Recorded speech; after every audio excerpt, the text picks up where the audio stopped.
Okay, time to build a heater bypass. Looking in this pump room, this filter in front of us is the spa filter.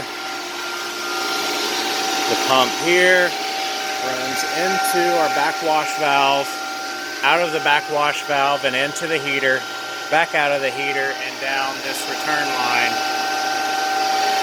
with the flow switch on it. Okay, so this will be our inlet line for the heater. It has to connect to here. This is our sacrificial anode. And then our effluent line from the heater has to connect to the return line with the flow switch to go back to the spa. So, how are we going to do this? We are in a pretty tight spot down here. And we don't have a lot of room underneath this area. So what we're going to actually do is bring the bypass out this way a little bit so we have a little bit more room. Okay, so first thing I'm going to do is decide where I want my bypass T, and I'm thinking I want it somewhere in this area. Okay, first thing I'm going to do is I know that my return line has to come up here, so I'm going to mock up a little 3-inch piece. We're going to come straight up.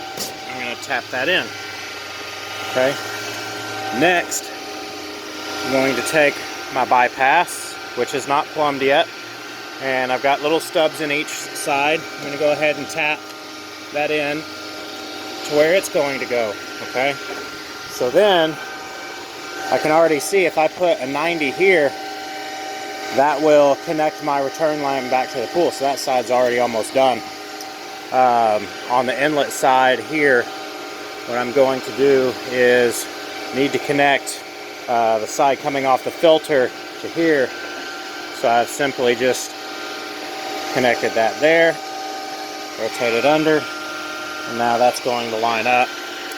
Now then the last thing that we have to do is to connect from here to the bottom of this pipe. And I think the best way to do that is going to be straight out. So what I've done is I went ahead and measured on the plane. I went ahead and measured this pipe too long. It came to about 9 inches. I'm going to end up trimming that back, but that helps me. Now I can measure from the edge of this pipe to the edge of here. And what that measurement basically gave me is 8 inches. And now that's going to connect. Now all I have to do from here is this has to get trimmed back about 1 inch because I just cut it too long on purpose so that I could get the measurement. So once I cut this back, we basically have our bypass done. So what that's going to look like from the other side is basically that. It's a little tight, but I've got unions on here, so it shouldn't be too bad for fitting everything together.